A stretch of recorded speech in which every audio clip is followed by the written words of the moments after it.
All right. Do we want to go ahead and get started, Joe? I am happy to. Let's do it. All right. So thank you everybody for joining us. My name is Katie Brill. I am the Vice President of AIGA Atlanta, and I'm here to welcome you to our very first webinar of our Business Designers Business Guide webinar series. We have 2 more scheduled and possibly more to follow. So please join in every week as we just kind of try to navigate these weird times. Today, I am so excited to introduce you to JoAnn Holmes. JoAnn is going to teach us how to monetize our talent today. We're going to talk about intellectual property, passive income, and all kinds of fun things. So Joe, take it away. Oh, and this meeting is being recorded, and we will broadcast it for those of you that can attend or those of you that would like to rewatch it. So just so you know, it is being recorded. Thanks. Go ahead, Joe. Thank you for the kind introduction, Katie. And thank you to everyone who's joining us this afternoon. It is such a pleasure to get to speak to AIGA members again who are very dear to my heart. My own daughter is the creative. And so I'm always happy to be able to help creative professionals take their talents and monetize them. And that's exactly what we're going to talk about today. I am very happy to talk about intellectual property and I enjoy interacting, and so feel free to ask questions. If there's something that's later in the presentation, then I might ask you to be patient with me for a little bit, but otherwise I would love to jump in and have an interactive session. So we've got a few ground rules because I'm a lawyer and there are certain rules that I need to make sure that we stay in compliance around. So everything that we're going to be discussing today is for informational purposes only. It's not specific legal advice for you, even if I'm answering a question. The session, as Katie said, is being recorded and it will be distributed online. My law firm has a podcast called Your Business Ally, and this will be rebroadcasted there as well to help some other folks. Please don't share anything that's confidential on your behalf or on the behalf of others. As I said, feel free to ask questions, and I really do hope that we will have some fun together. So as we are getting started, it would be helpful, I think, to just get to know each other a little bit. So I know we've got creative professionals joining, and I would love to know a little bit about your origin story. So some of you might have been creatives doodling and project managing and so forth your entire lives. Some of you might have started studying your profession in college. Others might sort of have a side hustle and have gigs on the side that you enjoy. Or you might have started in another field and evolved into the creative work that you do now. So I would love to hear from folks in the chat. What is it that is your origin story around how you came to do the creative work that you do now? And I'd also love to just hear from you what you want to get out of the webinar today. Again, I would love for this to be interactive.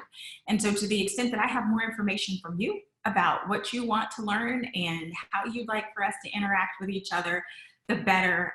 Katie and I can field those questions and try to make sure that we are responding to your concerns. So I will give you a little bit of background on myself while you are answering that question. So I actually was on the West Coast for undergrad, went to Stanford, so I am a proud nerd, and then moved here to the Atlanta area for law school. And so what I have done now for over 20 years is practice intellectual property law. Katie, I think we're on the next slide. I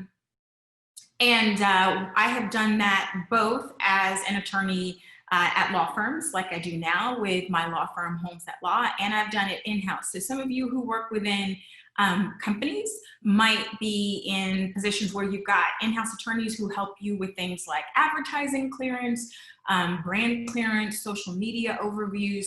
I've done label reviews, all of those sorts of things that you might interact with attorneys around, both as inside and in-house counsel. And being a proud anthropology major that I am, I actually currently manage intellectual property in about 140 countries around the world.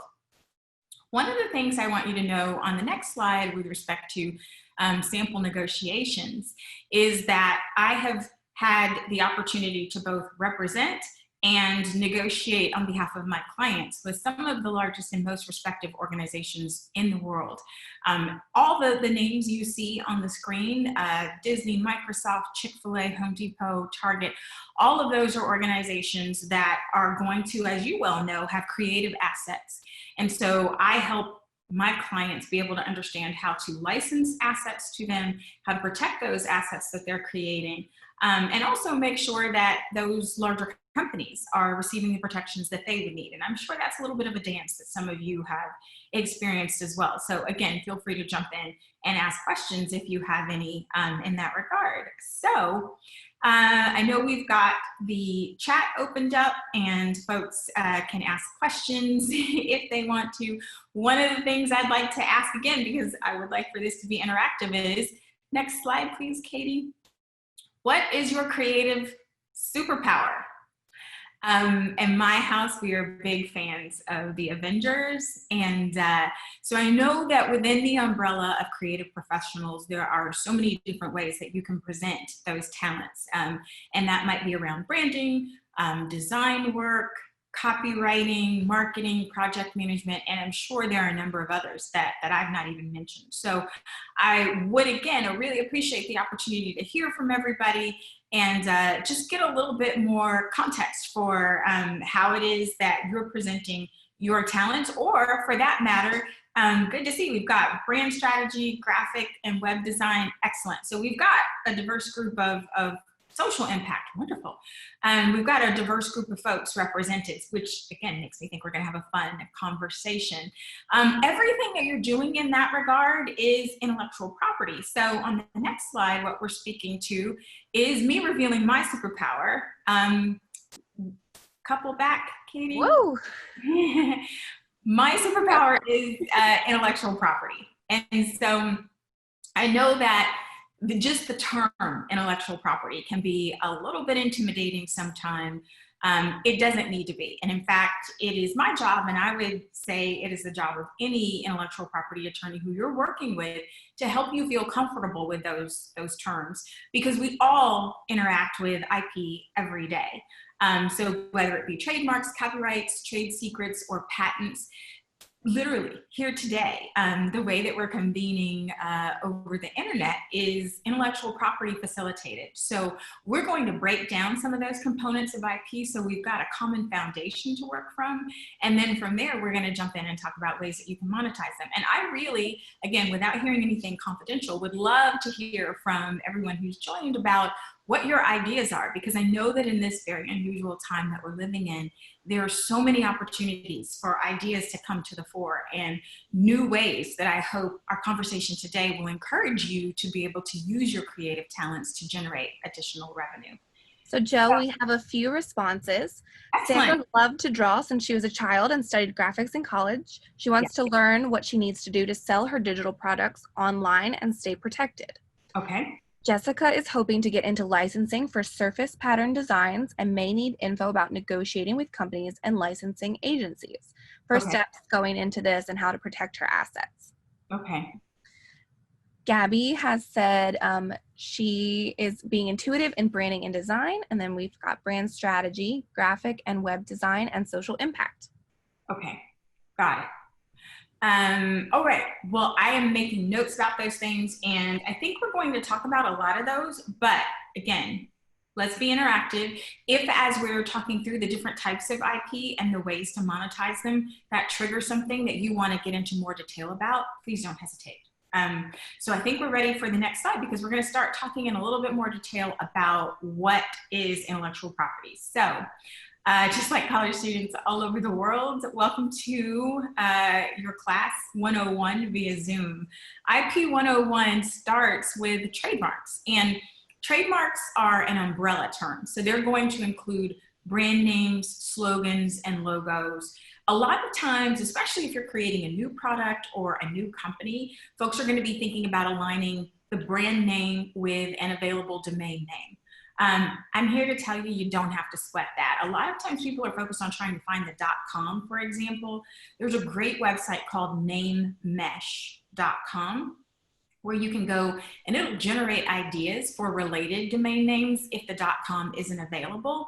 You might be able to use that as an idea generator for other domain names that would work. And keep in mind, a lot of folks are not immediately going to know your domain name, and they'll just go to a search engine like Google and look it up. So again, brand names are going to be names, slogans, and logos. So we've got some examples of those here. A brand name would be Apple.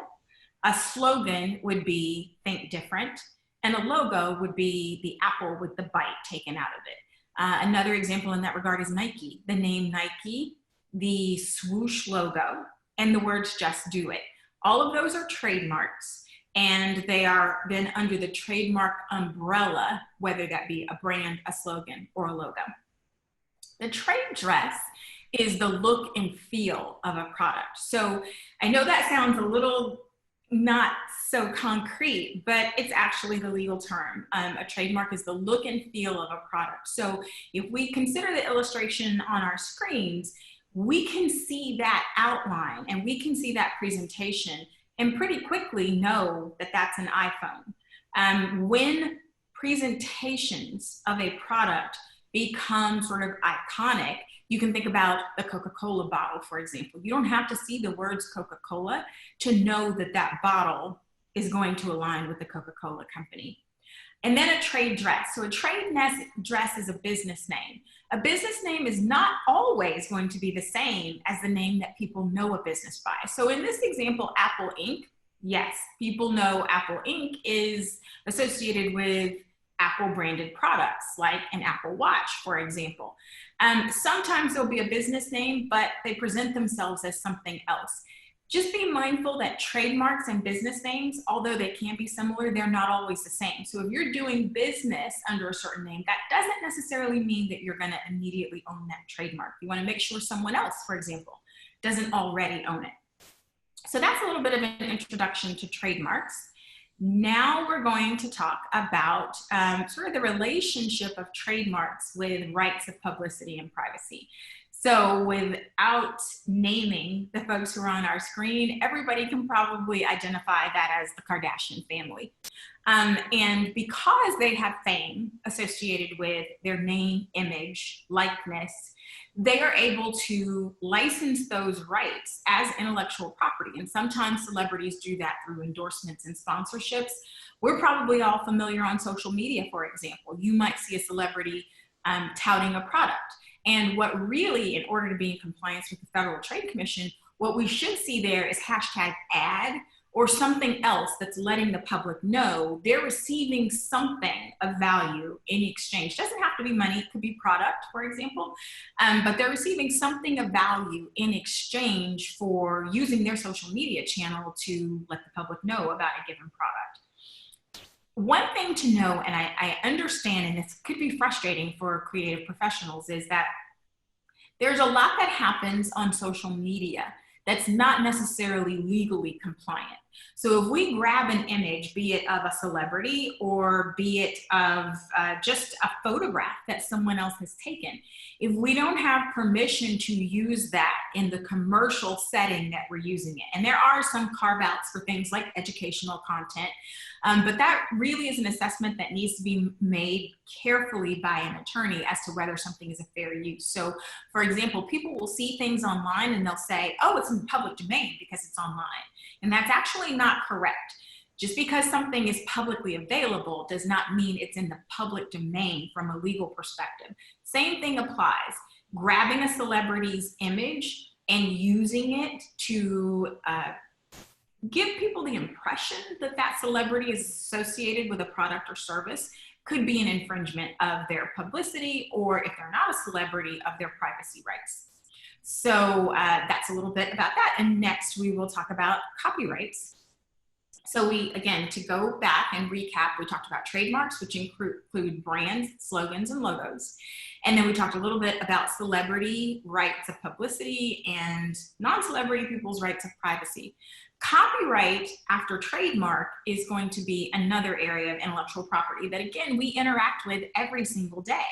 If you have listened to a podcast so far today, or you've watched a television show, or you've read a book, all of those things are creative works, and generally creative works are protected under copyright law. So the types of creative works that we would all be familiar with are going to be songs and artwork, photographs, movies, sculptures. We're all spending a lot of time watching movies these days. If you think about Beyonce's Homecoming documentary that's been very popular on Netflix, or the sculptures in the series that JoAnn created, all of those are creative, copyright protected works. So then if we step out and we think about it in ways that you might not have considered, but I want to make sure that everybody feels empowered to do, is also business-focused copyrights. So if you are a designer creating websites, for example, you have created a work that is protectable under copyright. Here's the thing we're going to talk about a little bit later. If you do not sign a contract that includes the words work for hire or copyright assignment, even after you've been paid, you still own the rights in that website. Why is that? It's because under US copyright law, the author or creator in a work owns that work immediately. As soon as it's recorded in a digital or physical format, you own it. Unless your client has you sign a work for hire or copyright assignment agreement, even after you've been paid, you still own that work, and your client actually only has a license in their own website, in their photographs that you took of them, right? Even if there are images in it, you own the copyrighted photograph. So you want to be thoughtful about your packages and the way that you're presenting things to your clients, because if you're marketing that and conveying and providing that education to your client in a substantive way, it's completely possible that you could either license a client the right to use your creative assets, or you can assign those rights through copyright assignment or work for hire, and you could possibly organize your packages in such a way that an assignment of your rights comes at a higher revenue premium. Again, we'll talk about some of those things in a little bit more detail later, but websites, product labels, courses that you might teach online, training materials, books, all of those sorts of things where you take your talent and your brain trust and you are encapsulating that in a way that others can receive it, whether it's one-to-one or one-to-many. So that's a little bit of a precursor on copyright. And next up, we have trade secret. So trade secret is something that gives you a competitive business advantage as long as it remains confidential and a trade secret. So sometimes those assets are protected by signing confidentiality and non-disclosure agreements. And the types of things that would be protected under trade secret law are going to be customer and vendor lists, pricing, marketing plans, business forecasts, formulae, systems and processes, all those things that if your competitor or if someone starting anew who didn't have your same expertise or information, if they were able to access those things, then you would lose a competitive business advantage. So you protect those things through maybe having your employees sign non-disclosure agreements when they come in, and reinforcing that the things that they create within the scope of their employment are owned by the company. Or maybe before you start a conversation with a new customer or vendor, you have them sign also a non-disclosure agreement. So the thinking behind that is going to be keep protected those things that, as long as they're confidential, provide you with a competitive advantage. The Google algorithm and the Coca-Cola formula are both good examples of that. And then the last piece that we're going to talk about in terms of the IP 101 introduction on the next slide is going to be the patents. So there are two kinds of patents to keep things as simple as possible. There's a design patent that's just for sort of the ornamentality or the external presentation of something. Most people aren't as familiar. That's not the type of patent that people typically think about. The other type is a utility patent. So that is for the functionality, what moves technology forward, what causes an advance and has a useful purpose. So if we think about, I don't know how many of you remember when iPhones first came out, they were really interesting technology, but people couldn't get good reception on them. And over the course of time, they improved the technology in those antennae so that over the course of time, Smartphones at large gain better reception. Same thing for an Amazon Fire TV stick. We're all using streaming devices now to be able to receive content wherever we are. And so that Fire TV stick makes it possible to stream that content into the device where you want to enjoy it. So I'm going to pause for a second, check with everybody and ask, do you have any questions about the fundamentals of the types of intellectual property we've started with as our foundation? Again, there are trademarks, which are going to include brand names, logos, and slogans. Celebrities have a right of publicity. We've got copyrights, and sometimes they are creative copyrights, sometimes they're more business-focused copyrights, including things like movies, music, songs, film, and then on the business side, training content, online courses, those sorts of things. Then we've got trade secrets that are things like customer lists, formulae, systems, and processes, things that are going to provide us a competitive business advantage as long as they're kept secret. And then finally, patents. And mostly when we're thinking about patents, we're thinking about useful and novel inventions that push technology forward. Any questions about that? So Jo, I have a quick question. Sure. So since Georgia's an at-will employment state, most of us probably don't have, contracts at our jobs. Mm-hmm. All the things that we create there, are we safe to assume that those fall under that sort of work for hire concept? What, how are we able to use items that we create at work in our portfolios, for example? So that's a great question, and I'm glad you asked it, Katie. So one of the things we're going to talk about later, but I'll give everybody a preview, is really understanding what is your role in a relationship where you're delivering a product or service. Are you serving as an employee, or are you serving as an independent contractor? And under the independent contractor umbrella, you might be a freelancer where it's just sort of you as a sole proprietor, or you might be within a company, maybe an agency, maybe a smaller company where it's just you, but you've got the shields and protections of the company. So it's not you as a person doing business with your clients, but your company doing business with clients. So to your point, if a creative's goal is to be able to display their portfolio for all the reasons that we would expect and understand, the best way to go about that is to have clear language in your contract when you're starting out with a new client saying that I will maintain anything about your business and about what you share with me that's confidential, but things that are going to be public facing that I create for you, I can use those in my portfolio as examples of my work. I have found that, especially depending on whether it's a larger company or a smaller company, this might be a little bit of a negotiation. But typically, in my experience of over 20 years now addressing these kinds of issues, the key thing is that client doesn't want their creative professional to share anything that the client considers confidential. They don't want to be sort of in a position where their work might be used in a way that they wouldn't approve of. So sometimes that client, especially again if it's a large company, might push back and say, you've got to send it over to us to take a look at, and we will confirm that it's okay for you to share that as part of your portfolio. I haven't generally found that many companies are reticent to allow that permission, but again, depending on how large they are, how carefully guarded they are, they might want to have that chance to approve how you're using their works. Keep in mind that initial contract is also an opportunity for you to be clear about what that scope of your work is and what the ownership of the deliverable is. So you raised the question around work for hire. No, we cannot presume that work for hire can be implied. Work for hire is a term that should be included in a contract, because what that means is you as the creative professional never owned that deliverable. From the time you began working on it, the understanding between you and your client was that this was a work for hire, that it went directly from your creativity to the client's ownership.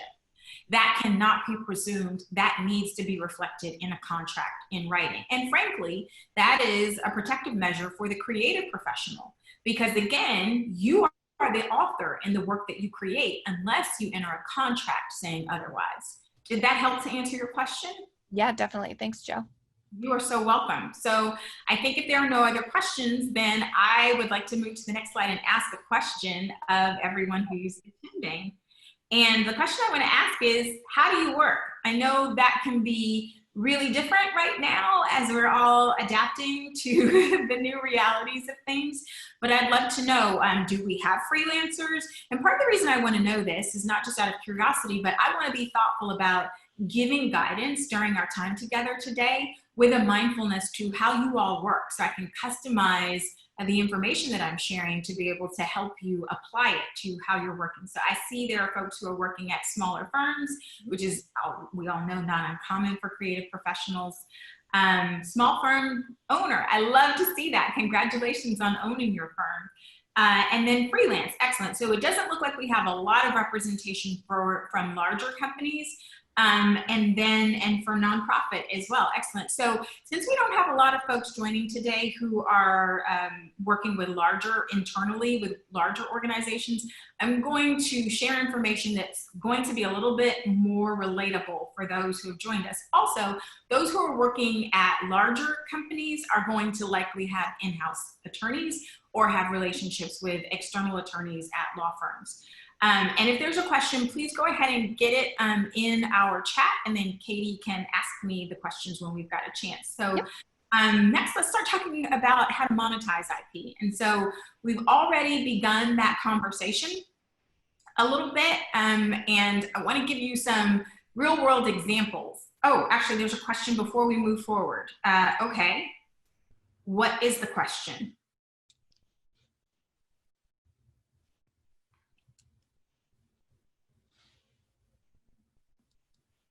I'm going to do this just to be respectful of everyone's time. I'm going to go ahead and give an introduction to this slide while you type in your question, and then I will circle back to it once we know what your question is. So, as I shared before, we all interact with intellectual property every day. And those who understand how to use their creative works are going to have additional revenue models that they can employ. So that might be around branding and then building out a brand family and cross-branding. More from a copyright perspective, that might be creating something and then giving licensing rights into derivative works.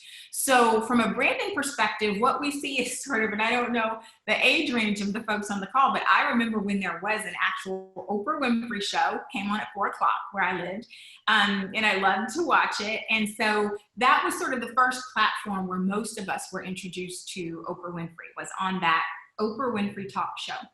And then she moved into a number of other ways that she used her brand, her celebrity, to be able to extend that goodwill of her trademarks, her brands, into other products and services for new revenue. So the O magazine, that was one of the earlier ways that she took the notoriety of the Oprah Winfrey show and herself as a public celebrity, and then into the O magazine. And then she extended from there to the OWN television network, where her brand was included across that entire network, series of shows, brought again the goodwill of that background in public to that network. Most recently, Oprah has developed a partnership with what used to be called Weight Watchers. I think it's now formerly WW, and she created a line of better for you frozen meals, and they're called Oh That's Good. So you might have seen the pizzas and other different frozen meals that will have that Oh That's Good branding that are within the WW or Weight Watchers line. So if we think about, again, a brand is a trademark, a brand name is a trademark. She started with the Oprah Winfrey Show, went to O Magazine, OWN Network, and now co-branding. So that's a reflection of a brand moving into a brand family and a co or cross branding.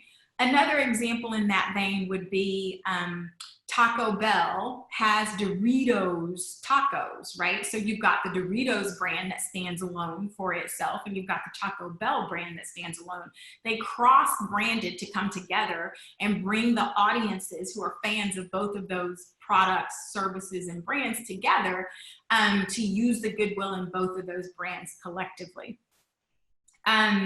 And so, oh good, so the question's being answered, excellent. And then if we move from a trademark example to a copyright example, there are so many that we could probably think about where there was a book that was popular that turned into a book series that turned into a film series. The Hunger Games is one example. I know the Harry Potter series is another example. So the same thing, different type of intellectual property, where you start with something that was an IP success, and then under copyright, whenever you create something new from the original work, that's called a derivative work. You as a creative professional, when you're creating something, have the opportunity to move into derivatives of that original work. And you do that through licensing and through granting rights to others. So if you think of Harry Potter, I'm sure J.K. Rowling is not in the amusement park business. That's not how she is known to us all. But she licensed the rights to her Harry Potter characters such that I believe it's Universal now has an entire amusement park affiliated with that Harry Potter universe brand. Another example that's from a couple summers ago that I thought was fun, DJ Khaled is a producer and musician, had a very popular song called All I Do Is Win. And that screenshot that I've shared is from every dad walking through the parking lot in Walmart with his flat screen TV or chair or whatever it is that he got from Walmart and feeling very victorious with his buy. And what comes in behind him is the music for All I Do Is Win. I see somebody else likes that song. That's one on my workout playlist when I'm trying to get hyped. So good to see another. It's another one from DJ Khaled, as he would say. Okay, so those are some examples of monetizing IP. And now I'm going to talk to you a little bit about how I actually help clients through this process. And here's again an opportunity for everyone to jump in and ask questions. My goal is to make sure that you feel comfortable asking questions throughout, but then also if you want to save them to the end. So what we have is an entire framework to help clients go from, Joe, I know I've got intellectual property that has value. I might even have potential clients or customers coming to me and asking me to be able to use my intellectual property, but I don't know how to take my talent and sell it to others or license it to others and then build revenue and build a business from it. And that is what really gets me excited every day, is to help clients do just that. The platform that we do that IP licensing through is called Assure Architect. And if you'd like to go to our website at holmesatlaw.com/assure-architect, you can see some of this information in more detail, but we're going to talk through those steps and I'll give you some examples about how you might apply them. So the 3 steps in that process are to identify, assess, and execute. So we start with, what are your opportunities? What is that IP you have? We assess, are there any risks or challenges that could come into the fore as you're preparing to be able to license those assets? And then how exactly are you going to go to market and build out revenue and use that to bring in and monetize value from your intellectual property? So we're going to start breaking that down now on the next slide. So again, the first piece is going to be identify. And if we could just skip one more forward, what does identify mean? So you've got unique intellectual property. We talked about what IP is. It's trademarks, it's copyrights for celebrities, it's rights of publicity, it's trade secrets, and it's patents. So think through, what intellectual property do you have? Do you have brand names? Are you great at naming? We all know that when new products and services are developed, it can be pretty challenging to come up with a brand that's going to resonate with the product audience. Are you a designer that is storytelling and communicating goodwill and value through the aesthetic presentation? I don't think we have any folks on the line who have identified themselves to be coders or programmers from a software or technology perspective, but you may have those talents as well that you could bring to bear. They're also licensable. You are probably, by virtue of having just done what you've done for some time, an expert in your field. And you have a knowledge base that you might bring to bear, for example, as a consultant. That is a way that you can be paid for the value that you can bring to try to help a client yield a particular result. And all throughout our time together, we've been talking about business content. Is that training materials? Is that systems and processes? Are those video tutorials? There are things that you might have created to help explain how to deliver your talent to others if you're not the one delivering it directly. So here's where we're going to jump back in and on the next slide and ask again, How do you help your clients? So remember we talked about the Avengers a little bit more. I'd love to have folks just go into a little bit more detail. We talked about sort of how you have talents before. I'd love to hear, do you do product naming? Do you do design or copywriting or advertising? Do you consult and share your expertise in that way? Do you teach through seminars or other delivery platforms? Do you maybe have clients who have you come in and you do customized teachings for maybe an executive team or for a marketing team, or to help strategize around a new product or service launch? So if you do any of those things, it would be helpful, again, for me to know that. I'd love to see your responses in the chat. And again, we'll continue to customize. So on the next slide, let's talk a little bit more detail about exactly how you would get paid. Love the strategy. I'm seeing the consulting, strategy, design, copy. Well, we've got really talented folks joining us today. That's pretty comprehensive. So let's talk about how you get paid. This, again, is what lights me up. And I do not think that there should be any apologies for you being paid for the value that you deliver. So let me say that from the beginning.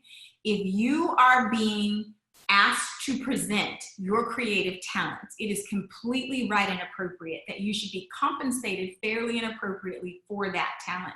In a few weeks, I'm going to come back and I'm going to do another seminar around how to negotiate contracts as a creative professional. And part of the thing that we will definitely talk about there are the different ways that you can do those contractual negotiations to reinforce your rights and make sure that you're getting paid at that value.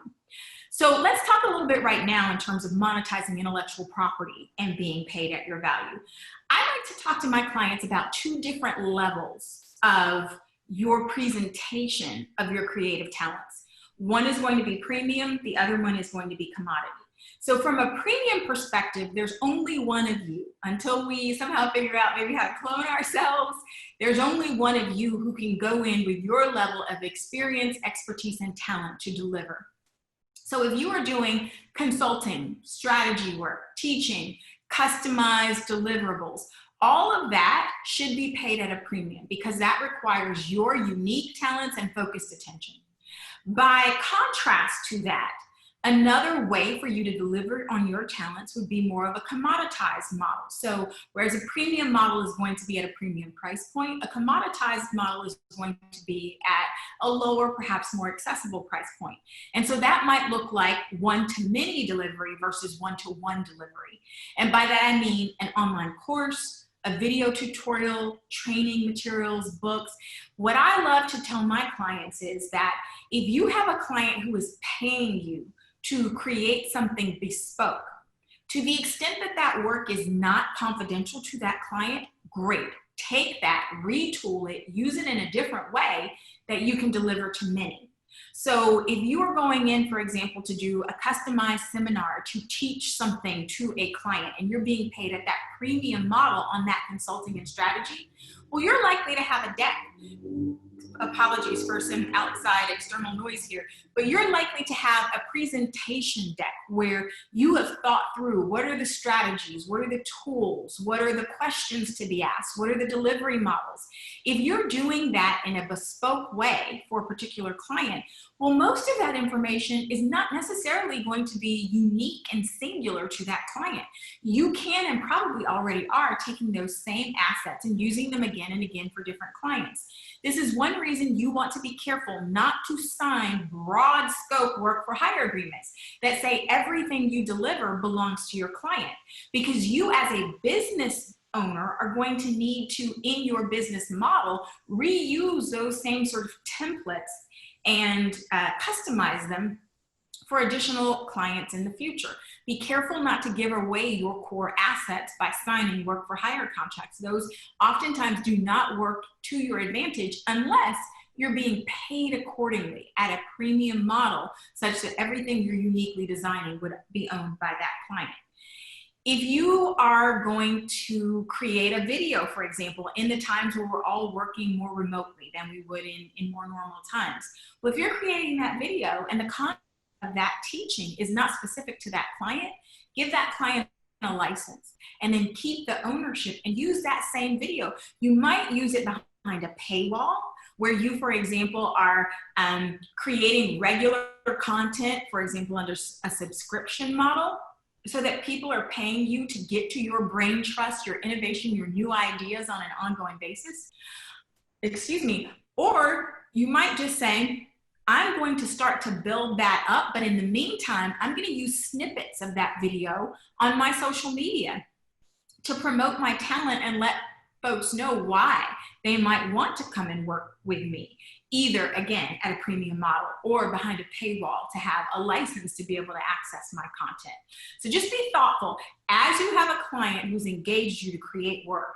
In the back of your mind, how can you create that work to provide the deliverable to that paying client and also have an additional revenue source potentially in a one-to-many model? So that's that piece. Next slide, we're going to talk a little bit more around moving to, and that was the identify piece. Next, we're going to talk about assess in the Assure Architect framework. So next slide is, as we're assessing, we're thinking about, are there any roadblocks, caution signs, obstacles that we could run into as we are monetizing our intellectual property? Some of those things, and we started to discuss this a little bit earlier, is employer contracts. Do you have restrictive covenants or other things in those contracts that would limit the ways you can use your talents for gaining your own revenue? Are there co-creators? Are there others who joined into the project or the work that you have created who then would, under US copyright law, be automatic co-owners? Or did you have maybe independent contractor agreements with them, with work for hire terms that said, you might have brought in this piece to the project, but when I pay you for that piece, then I or my company assume all the copyright ownership.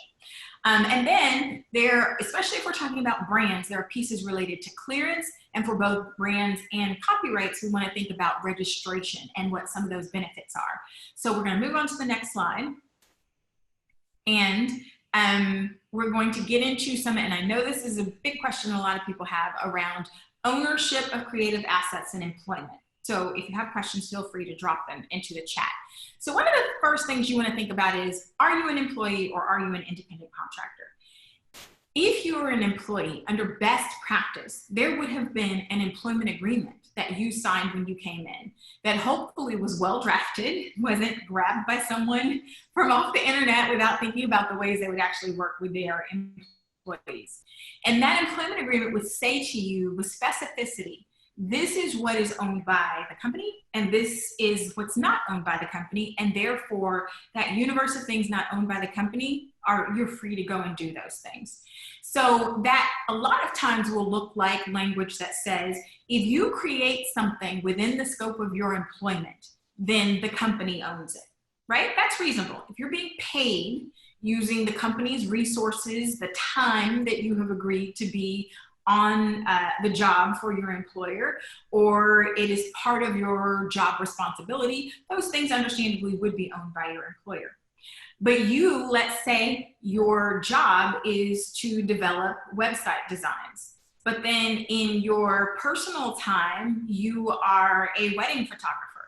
There's not a reasonable basis that your employer would say when you are out on site shooting the weddings of your clients that somehow the employer has the rights to those photographs to be used in the company's website design work. You might be able to offer to them an opportunity for licenses. Again, if you've received permission of the people in your photographs, you might be able to offer a license to your employer and say, well, if we are doing website design where my photography would be helpful, then I can give you a license to use my images. But that wouldn't reasonably be immediately captured within the scope of your employment, especially if, let's say, for example, the laptop you're using to edit those photos or the camera that you're using to shoot those engagements are not provided by your employer. If you're an independent contractor, a company who has the education around protecting themselves might also ask you to sign a contract. What's that contract going to say? It's going to say you do not work for this company. And that's really important because in the gig economy, there's a lot of pushback. California, for example, is a state that is pushing back against where that sometimes gray line is being drawn between who should be an employee and who is an independent contractor. A lot of times in that independent contractor agreement, it will say you are not our employee, we are not responsible for paying you any employee-related benefits, and you are responsible for paying any taxes associated with your services and the revenue you generate. Those tend to be the three big things that folks focus on when they're thinking about an independent contractor agreement. You might, based on the information we've discussed today or what you know otherwise, also want to use that independent contractor agreement as an opportunity to clarify what intellectual property is yours and what belongs to that client. You might also want to use that independent contractor agreement as an opportunity to clarify what is within the scope of your deliverables that you are agreeing to a certain price for, and if there is a change order, which we all know happens very often, what the process will be for dealing with that change order to make sure that you get paid for additional scopes of work. When you're thinking about how you personally or within your company can use intellectual property that you create for additional revenue, you want to think about, was this thing that I want to license within the scope of a deliverable to someone else? So in other words, did I create this for a client who's reasonably going to believe that they own it? For nothing else, for business reasons, you don't want to put yourself in a posture where that client sees you using that work somewhere else and comes back and says, hey, wait a minute, I paid for that, I own that. They might not be legally right if there weren't work for hire or copyright assignment terms, but you don't want to get into a business situation where a client thinks you've betrayed them and you're using something or licensing it in a different way than they expected. So really making sure that your contract terms are clear, and we all know not everyone reads their contracts. So also spending some time to educate and build a relationship with a client so they understand what is belonging to you as a freelancer or a small business or an agency versus what is belonging to them as a deliverable. Belonging meaning they have the right and a license to use that work, or they have ownership of that work because there were work for hire or copyright assignment terms included in that contract with them. Another thing you want to think about from an employment perspective is what do, if there are any, what do the restrictive covenants say? So a restrictive covenant is really intended to protect an employer from the perspective of saying, if I am going to hire and train and pay you to build a skill set that will be valuable in my business, I don't want you to take my assets and immediately leave and go compete against me with those assets that I paid for. So sometimes, and you will see this more stringently enforced with executives who are going to have a lot of confidential information, a lot of influence around how a business is run. You will see restrictive covenants. To be enforceable, generally, they need to be limited in time, territory, and scope. So courts tend to not want to enforce restrictive covenants that say, if you leave my company, you cannot go anywhere in the universe and do what you did for us forever, right? Because what that is doing is taking away someone's livelihood. But oftentimes, if there is a narrow, tailored time, territory, and scope limitation, then a court may enforce that. What you want to be empowered to do, both as a business owner or a freelancer or independent contractor, is understand if you are going to sign any restrictive covenant language, is it something you can reasonably live with? Is it focused and tailored to the work you're going to be doing, or is it a standard clause that they're just using with everybody who enters a relationship with that company? Feel free to push back and say, hey, wait a minute, before I sign this, I just want to understand, why is this appropriate to the work that we're going to be doing together? And then, as we've started to talk about before in respect of IP ownership, again, be thoughtful about when and why you would use work for hire terms. Be thoughtful about who jumped in on that project. So let's say you are an independent creator, and then you have someone who also has a talent, and they collaborate with you on the project. Unless you have something in writing explaining otherwise, namely a contract, then you as co-creators are going to be co-authors in that work, and you're each going to be able to exploit the whole work. And by exploit, what I mean is go out and generate revenue, allow others to use it, and so forth. So I understand that collaborative relationships can be very informal, but if you know your intention is to build up an IP monetization model where you are licensing your content to be able to generate revenue, you want to be really clear upfront with anybody who's contributing around what those plans are and making sure you're getting assignments of those rights, or you're agreeing how you're going to share in the revenue. So we are at a little bit past 12:50, and so I am going to speed up a little bit and talk a little bit quicker because we're coming up to the top of the hour. So on the next slide, just quickly, as I mentioned before, from a clearance perspective, especially if you're doing branding, I've seen times when agencies will lob over several brands. None of them are actually available. Someone else has already claimed rights in that brand in connection with the related product or service. So be thoughtful about clearing brands. And if you are going to try to use something from a trademark and a brand perspective on a national basis, it's worth filing a federal trademark application with the US Trademark Office. Or if you're creating works that are protected under copyright, you can go online to copyright.gov and get the forms for less than $100. You can get really valuable copyright protection that will make it possible to enforce your rights against others. So the last piece of the framework on the next slide relates to executing. And if we skip forward one more slide, execution means how are you actually going to take what you've created and go to market with it? What are going to be your intellectual property delivery channels?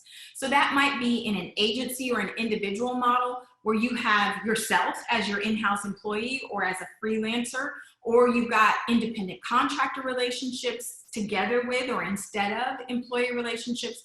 And the way that you're delivering is you have this brain trust of intellectual property and you and your team are going to go out and deliver it. The alternative to that is a scaling model where you say you're not going to directly deliver, but you're going to license or perhaps build a certification program and allow others to be able to take what you've created and under quality control standards that you may set up, allow them to deliver.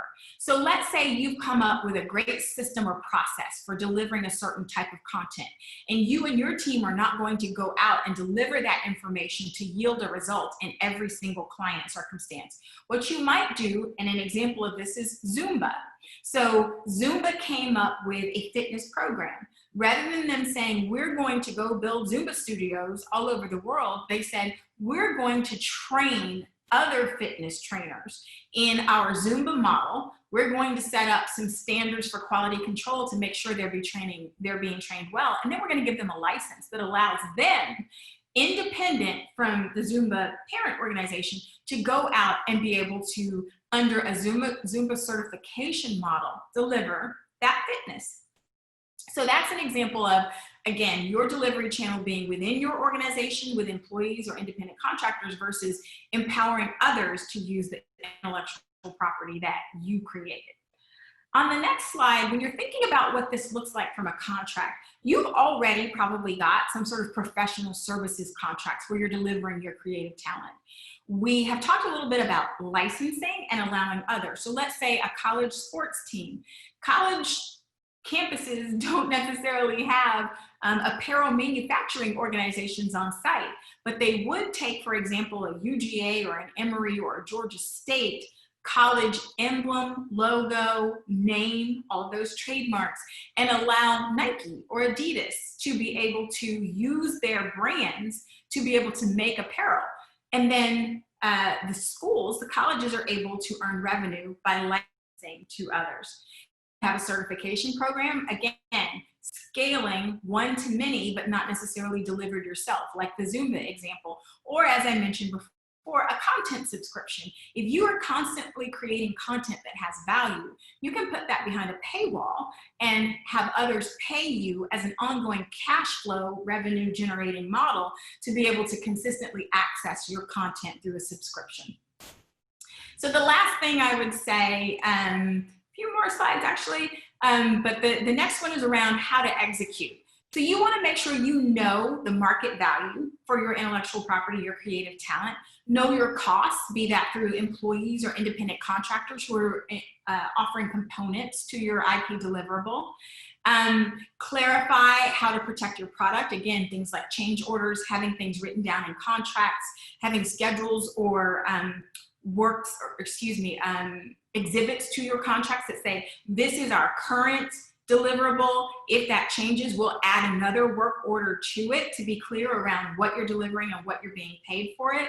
Reinforcing your IP ownership through registrations and contractual rights. And then making sure that you just feel comfortable negotiating for your value. Next slide is thinking through licensing ladders. So there are a lot of different ways that you can license. You can do that by giving someone the rights to use your intellectual property for a certain time frame, and then they've got to come back and pay you a renewal fee. You could say you have the right to use it in the United States, but not global rights. You could say the parent company can use this, but not its affiliates or subsidiaries or franchisees, because if all those other entities want to use your work, then those are additional opportunities for you to gain more revenue.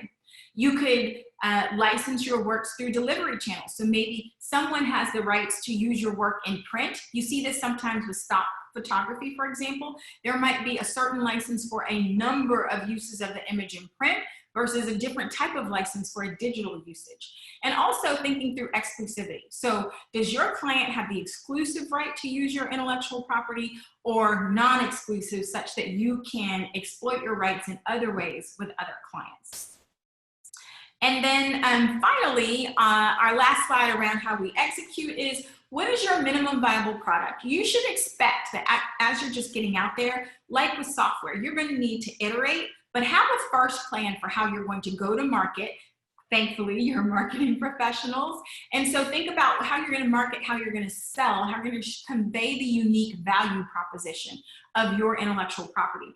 And while you're doing that, be thinking through channel expansions like the licensing ladders we just talked about, scaling opportunities like moving to a certification model rather than you or your team delivering the value, and then additional revenue sources like Oprah, again, going from the talk show to the magazine, to the partnership with Weight Watchers. So if we go forward again, what we have just discussed is the Assure Architect IP revenue framework. You can go to our website, holmes.law.com/assure-architect, and you can see all of this in more detail. And then, just as we're closing out, I would invite everyone, if this information was useful, to check out our podcast. It is produced by my team and I, and every time we release a new episode, I am inevitably talking about intellectual property and how to make money from it, because that's what I love to do. And just as we're closing out on the last slide, here is my contact information. 1 o'clock on the dot. I'm mindful that folks might need to get going, and I would just want to say thank you for being so attentive and interactive, for joining us today. I hope everyone gained value and learned and feels empowered to go out and earn revenue through monetizing your intellectual property. So for those who want to stick around, if there are any other questions, I'm happy to answer them, but I understand if folks need to go. I'm impressed. You hit that 1 o'clock mark right on the nose. We do have a couple of questions, so I will read our first one.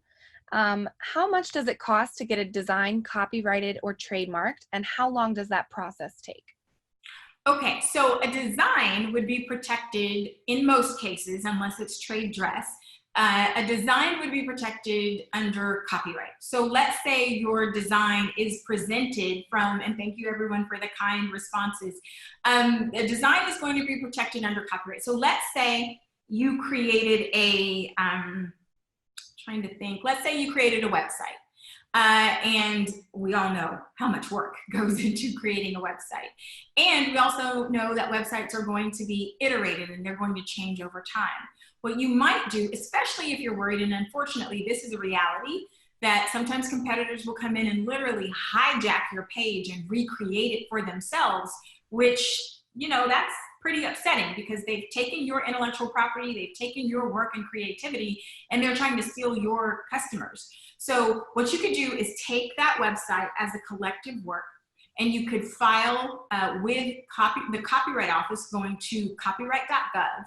You can get the form right there digitally online for a snapshot in time, get a copyright registration for what the website looks like today. Yes, it's going to change, and every time it changes, it's going to be a derivative work. But when you spend, and the thing I love about copyright is copyright registrations tend to be less than $100, and in most circumstances, you don't need an attorney to help you. On the opposite side, when you've got that registration, which is not hard to get, they're not closely scrutinized, You can use that to go to someone who infringes your work and say, the US Copyright Office has recognized my ownership in this website, and you are infringing it because you have lifted my work and you are presenting it as if it is your own. God forbid you have to actually go into court. There's a concept called statutory damages, which means if you can show that they've infringed your work, $150,000 per infringement is your potential recovery, plus your attorney's fees. If you get into litigation, you probably do want an attorney. The cost of attorneys can be expensive. So if you go to copyright.gov, download the form, submit that, pay the less than $100 fee, the stick that you can wield is up to $150,000 in damages if someone infringes your copyright. Trademarks, again, brands, slogans, logos. So a design could be protected as a logo.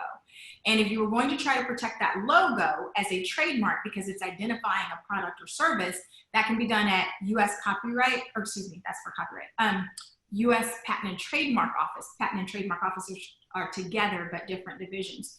Or if you anticipate that you're only going to use that logo within your state, you can do it on the cheap for $15. The Georgia Secretary of State's website has the Georgia state-specific trademark registration form. It's only one page, the second page are instructions. And for $15 versus over $200 for a federal registration, it's a good bang for your buck. So I know that was an involved answer, but designs can be protected as logos under trademark or as designs under copyright. And those are the different ways you would get registration to protect them. And so we have just a quick follow-up there. You would copyright it after it was complete, right? Yes, yes. You need, because the Copyright Office is going to ask you to submit an example. But don't get so worried about what it means to be complete, because again, websites evolve. That's just the nature of how they work. So don't be worried about, oh, I submitted my example of the website pages to the Copyright Office, and then a week later I needed to tweak something. That's just a derivative work. You want to get your baseline rights in, and then you can build from it. J.K. Rowling, for example, would have gotten that first Harry Potter book, gotten a copyright for it to protect the characters and the storyline, and then she built derivative works from it. All right, our next question is, since I freelance web design, can I write up my own legal contract? I think it depends. I really like to empower folks to understand what I think it is reasonable to do on your own and where there are some landmines and you really need some legal help. So the question would be around what kind of contract. Work for hire terms and copyright assignment terms need to be in a contract. They should not just be verbal. They should not just be email. Work for hire and copyright assignment should be in an actual contract that has signatures. Digital signature is fine. Other things don't have to be as formal. So the question around whether you can draft your own contract really depends on what you're trying to do. So if you really feel like you cannot afford it, maybe look at some organizations that help freelance creatives. I know that there are some law firms. My firm works primarily around strategy with individuals and smaller businesses, and then around larger IP licensing with mid-sized companies in the 7 to 8 figure range. But I know that there are some law firms that work with solo practitioners and very small businesses. So it doesn't necessarily have to be cost prohibitive. Also, there are some good legal templates that you could start from that some attorneys sell on their websites. I know Autumn Witt Boyd at the AWB firm, for example, has some templates for creative professionals on her website. I would rather that you go to a reputable attorney and grab a template from them for maybe a few $100s rather than just grabbing something off the internet that has not been vetted, because I've seen some crazy things on the internet before. Awesome. I think that's all our questions. Anything else anybody has to ask? I think that's it. Jo, thank you so much. You have been just a joy. Every time I listen to you talk, I get so inspired. You are so passionate. So thank you for sharing with our members. And thank everybody for joining. We are so grateful to have you here, and thank you so much. Thank you, everyone. Have a wonderful, safe holiday weekend. I appreciate your time and all of your great feedback. I think there's a question around when is the next webinar. I'll hand off to Katie to answer that.